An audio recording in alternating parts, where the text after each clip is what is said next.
நானும் ரொம்ப நாளாக எனக்கு இந்த வீடியோ போடுறதெல்லாம் பிடிக்காது. நிறைய பேசணும்னு நினச்சிருக்கேன். இதுவரை நான் பேசினதில்லை. பட் இந்த மூவ் ஆன் இதை பற்றி நிறையா பேர் போட ஆரம்பிச்சிட்டாங்க. நானும் இதை பற்றி பேசணும்னு தான் நினைக்கிறேன். மூவ் ஆனில் அதை எப்படி மூவ் ஆன் பண்ண கொஞ்சம் சொல்ல முடியுமா? எனக்கு தெரியல. ஏன்னா என்னால் முடியல. ரொம்ப நாள் ட்ரை பண்ணிகிட்ருக்கேன் இந்த மூவ் ஆன். ஒருத்தவங்க நாங்கள் சேஸ் பண்ணுறோன்னு சொல்கிறேங்க இல்லையா?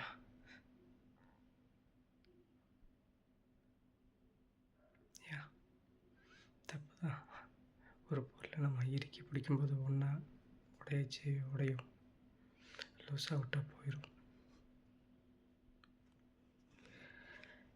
ஆனால் ஒன்று அந்த சுச்சுவேஷனில் ஒருத்தவங்க இருந்து பார்த்தா தான் தெரியும் அது எவ்வளோ வலின்னு. ஒருத்தவங்களை மிஸ் பண்ணிவிட்டு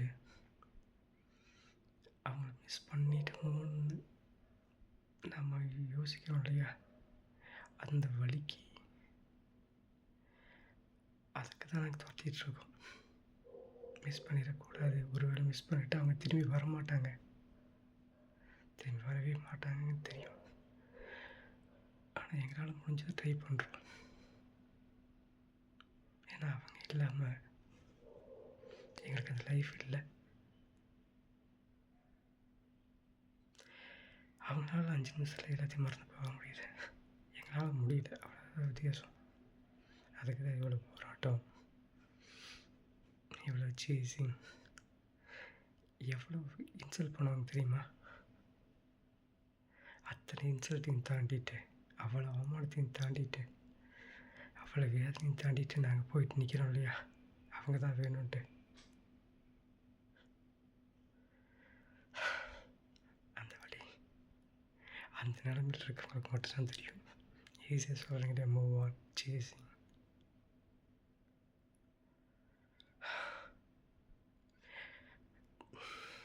ஆக்சுவலி லவ்ங்கிறது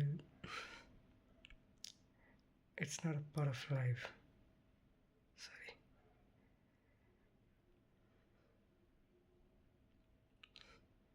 அது எப்படி சொல்கிறேன்னு தெரியல. ஒரு அம்மா அப்பாவை அவங்கள ரீப்ளேஸ் பண்ண முடிஞ்சு அந்த இடத்துல வேறு யாராவது வச்சு அவங்க அம்மா அப்பான்னு சொல்லி பாருங்கள். அவங்கள ஏற்றுக்க முடிஞ்சதுன்னா எங்களால் ஏற்றுக்க முடியும். வேறு ஒருத்தவங்க அந்த இடத்துல வச்சு ஒருத்தவங்கள நாங்கள் அவ்வளோ பொலைட்டாக ரெஸ்பெக்டாக எங்கள் லவ்வை சொல்லியிருக்கோம். நீங்கள் தான் என் லைஃப், நீங்கள் தான் என்னோடய ஃப்யூச்சர் அப்படின்னு ஒருத்தட்ட நம்ம மனசு திறந்து சொல்லிவிட்டு அதே வார்த்தையை எப்படி எங்களால் அடுத்தவங்கள்ட்ட சொல்லி எங்களால் மூவ் ஆன முடியும்னு எங்களுக்கு தெரியல. அந்த வார்த்தையை இன்னொருத்தவங்கள்ட்ட சொல்லும்போது அது அவ்வளோ அவமானமாக தெரியலன்னு எங்களுக்கு தெரியல. ஏன்னா அந்த வார்த்தையை நாங்கள் சொல்கிறது ஒருத்தருக்காக மட்டும்தான். அது எவ்வளோ நாங்கள் உணர்வுபூர்வமாக சொல்லியிருக்கேன்னு உங்களுக்கு தெரியாது இல்லையா? அதே வார்த்தை இன்னொருத்தர் சொல்லும்போது அது எப்படி அந்த 100% எங்களால் சொல்ல முடியும் நீங்கள் நினைக்கிறீங்க?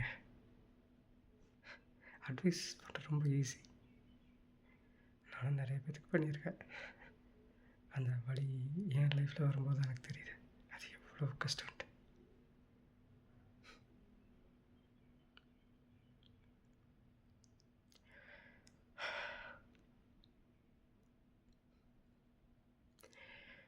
இனிமேல் அந்த மூவ் ஆன்ங்கிற வார்த்தைக்கு பொதுவாக செத்துருன்னு சொல்லுங்கள். ரொம்ப ஈஸி. வேறு ஒருத்தர் அந்த இடத்துல வச்சு பார்க்கணுன்னு சொல்லாதீங்க. அது அவ்வளோ ஈஸி இல்லை. நாங்கள் ஒருத்தரை பார்ட் டைமில் லவ் பண்ணல, அவங்க தான் எங்கள் லைஃபோட பார்ட்டுன்னு சொல்லி லவ் பண்ணுறோம். புரியுதா?